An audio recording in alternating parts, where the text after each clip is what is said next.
देखिए, जहाँ तक बात है बच्चे में होने वाले बीमारी के जन्मजात बीमारियों में, तो उसमें 3-4 बीमारियां बहुत ही अहम है और छोटे मोटे गलतियों से होता है। जिसमें 1 नंबर बीमारी जो होते हैं वो सेरेब्रल पैल्सी होते हैं, जो ब्रेन में ऑक्सीजन की कमी जिस समय बच्चे का जन्म हुआ तो बच्चा रोया नहीं और नाड़ू काट दिया गया, यानी जो नाभि लगे होते हैं माँ और बच्चे के बीच में, एक नाभि से जो कनेक्शन होता है माँ और बच्चे के बॉडी में, जिसके द्वारा पेट में बच्चे को सारा ही चीज मिलता है, उसको नाभि बोलते हैं। तो उस नाभि को बच्चा जन्म के समय अगर रोया नहीं, अगर नाभि को काट दिया गया तो अगर बाद में रोया भी, अगर फ्यू सेकेंड के लिए भी ऑक्सीजन की कमी ब्रेन में हो गई, नहीं रोया इसका मतलब ऑक्सीजन की कमी ब्रेन में हुई, तो ऐसे बीमारियों को हम सेरेब्रल पैल्सी बोलते हैं। इसी से जुड़ा हुआ कुछ और भी बीमारी है। तो सेरेब्रल पैल्सी में भी कई तरह के होते हैं। एक स्पैस्टिसिटी होता है जो केवल करक होते हैं, बॉडी एंड से अटैच रहते हैं। एक उसमें थोड़ा सीवियर होता है, उसको एपिलेप्सी बोलते हैं, मतलब उसको झटका आता है, फिट्स आता है। तो ये सारे ही ब्रेन के प्रॉब्लम हैं। ब्रेन के प्रॉब्लम जहाँ कहीं भी है उसको अननोन डिजीज, अज्ञात डिजीज बोला जाता है मॉडर्न साइंसों के द्वारा। कारण क्या है कि उसमें ब्लड ब्रेन बैरियर होता है ब्रेन में हमारे पास, जो बाहरी किसी भी दवा को जाने नहीं देता। तो उसको जब ब्रेन में हम दवाई नहीं भेज सकते तो ब्रेन के प्रॉब्लम को हम रिकवर कैसे कर सकते हैं? प्रॉब्लम हाथ पैर सब चीज में हुआ रहता है, लेकिन मेनली वो ब्रेन से ही रिलेशन, उसका बॉडी का रिस्पॉन्स नहीं आ पाता है। ठीक है, तो ऐसे बीमारियों को हम अननोन डिजीज, अज्ञात डिजीज में बोलते हैं। इससे ही जुड़ा हुआ एक स्पाइना बिफिडा है, जो फोलिक एसिड, माँ को अगर फोलिक एसिड की कमी है तो फोलिक एसिड की कमी से स्पाइना बिफिडा जैसा बीमारी होता है।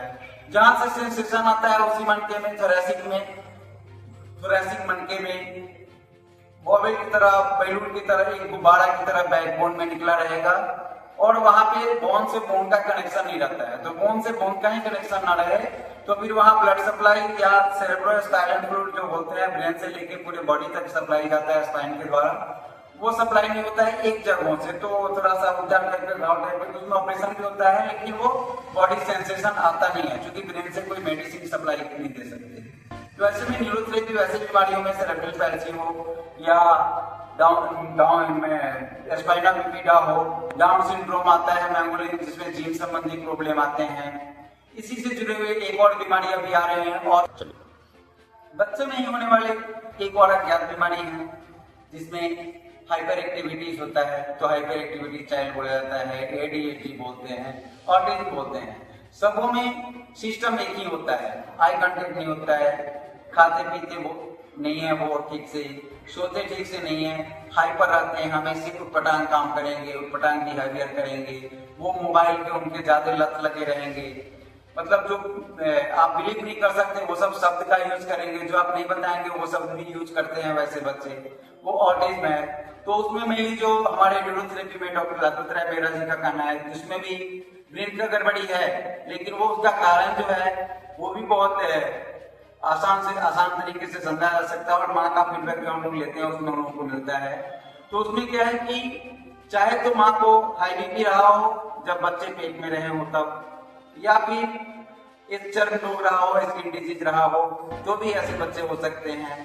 देर ज्यादा उम्र में शादी होने के कारण भी ये प्रॉब्लम आ सकते हैं बच्चे को, हेवी मेंसेज होने के कारण भी ये प्रॉब्लम आ सकते हैं। सबसे बड़ा आज के दिन में दिनचर्या, घरेलू माहौल, टेंशन का माहौल, एनी टाइम माँ के पेट में बच्चे हैं और उस समय माँ एनी टाइम क्रोध में रहे या किसी मतलब ज्यादा से ज्यादा अंदर क्रोध को पीते रहे या कोई अनवांटेड माहौल को जब फेस ज्यादा, जरूरत से ज्यादा फेस किए हुए रहती हैं महिलाएं, तो ऐसे बच्चे में भी होंगे। तो ऑटिज्म, ऐसे बहुत सारे बच्चे जन्मजात बीमारियां जो नाम लिए जाते हैं, उसमें कारण यही है कि ब्रेन में कोई भी मेडिसिन नहीं भेजा जा सकता। कारण है कि ब्लड ब्रेन बैरियर किसी भी बाहरी चीजों को एक्सेप्ट नहीं करता। तो ऐसे प्रॉब्लम के लिए ये आपके भारतीय वैदिक चिकित्सा पद्धति जो न्यूरोथेरेपी है, पौराणिक भी है, पारंपरिक भी है। तो इसमें हम ब्रेन को एक्टिवेट करने की बात हो या हमारे शरीर की किसी भी तकलीफ को दूर करने की बात हो, तो ये सेरेब्रल पैल्सी जो बीमारी है ये ब्रेन से रिलेटेड है, जो धीरे धीरे बच्चे कि पूरे शरीर पूरे सिस्टम चौक करने लग जाते हैं। तो हम लोग के पास जब न्यूरोथेरेपी में आते हैं सेरेब्रल पैल्सी के बच्चे, तो उसमें हम लोग तत्क्षण ऑक्सीजन ट्रीटमेंट हम लोगों का होता है, जो बॉडी को स्टिमुलेट करके ऑक्सीजन लेवल बढ़ाते हैं शरीर में।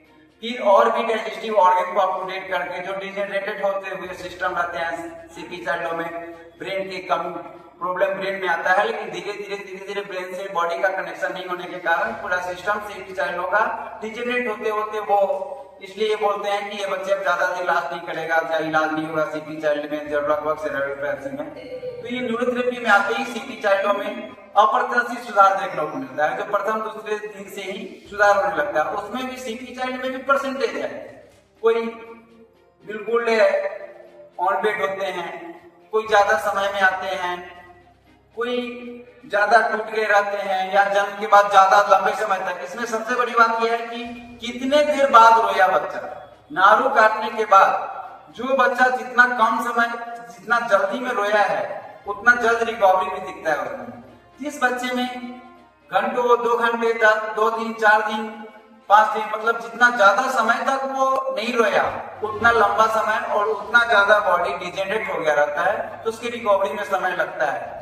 पूरे भारत में जो भारतीय वैदिक चिकित्सा पद्धति न्यूरोथेरेपी चिकित्सा केंद्र, जहाँ सीपी की बात करें, ऑटिज्म की बात करें, स्पाइना बिफिडा की बात करें, डाउन सिंड्रोम की बात करें, जो भी सीपी चाइल्ड से मतलब रिलेटेड, जो भी ब्रेन से रिलेटेड इस टाइप की बीमारी जो अन्योना इलाज है, वो न्यूरोथेरेपी उसके लिए आपकी भारतीय वैदिक चिकित्सा पद्धति बहुत सिंगल उपाय है, जो जाते जाते आपको पहले दूसरे दिन से ही आपको पॉजिटिव रिजल्ट दिखाई देता है। तो ऐसे बीमारियों के लिए वैसे तो न्यूरोथेरेपी पूरे भारत में बहुत सारे, लगभग 15 से 20 हजार न्यूरोथेरेपी सेंटर हैं।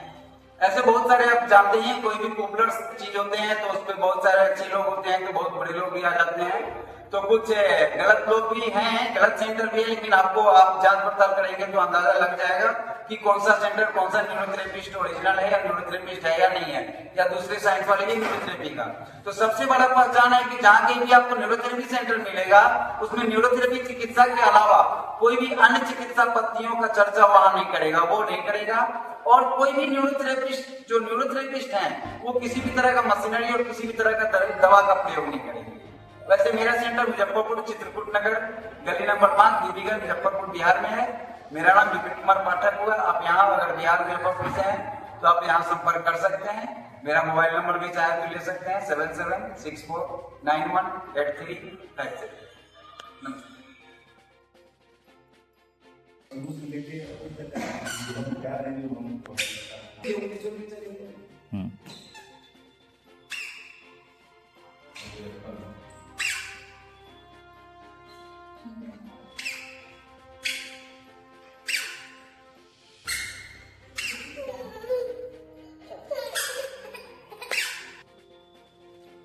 हाँ, इस बच्चे को क्या हुआ था? इसको सीपी प्रॉब्लम है, चलता नहीं था, खाता नहीं था, बैठता नहीं था। लखनऊ में भी जाके दिखा दिए हैं, सब डॉक्टर बोलते थे कि सब धीरे धीरे से इसका प्रोग्रेस होगा। जैसे 10 साल का होगा तो इसका 5 साल वाला बच्चा होगा। अच्छा, तो ये जब यहाँ लाए हैं तो फिर कैसा अनुभव रहा यहाँ का? यहाँ आने के बाद अभी तो हमको 2.5 महीना हुआ है। इतने ही दिन में ये बैठने भी लगा और कुर्सी पकड़ के चलता भी है, साइकिल भी पकड़ के चलता है, उंगली पकड़ के चलने लगा है और खाने भी लगा है। बहुत ज़्यादा सुधार है। पहले ये साफ नहीं चलते थे? ना, पहले बैठता भी नहीं था ठीक से, सिर्फ गद्दी पर बैठता था, टाइट चीज़ पर बैठता नहीं था, जमीन पर नहीं बैठता था। जमीन में बैठने पर भी इसको डर लगता था, अब सब जगह बैठता है, अब रुकता भी। तो यहाँ का इलाज से आप संतुष्ट हैं? हाँ, बहुत अच्छा है, बिना दवाई के भी इलाज है, कोई दवाई, कोई ड्रॉप, कुछ भी नहीं लगता। तो क्या ये जब बच्चा चलने लगा तो इनको सर दवाई भी दिए थे क्या? नहीं, कोई दवाई नहीं, बिना दवाई का इलाज। हाँ।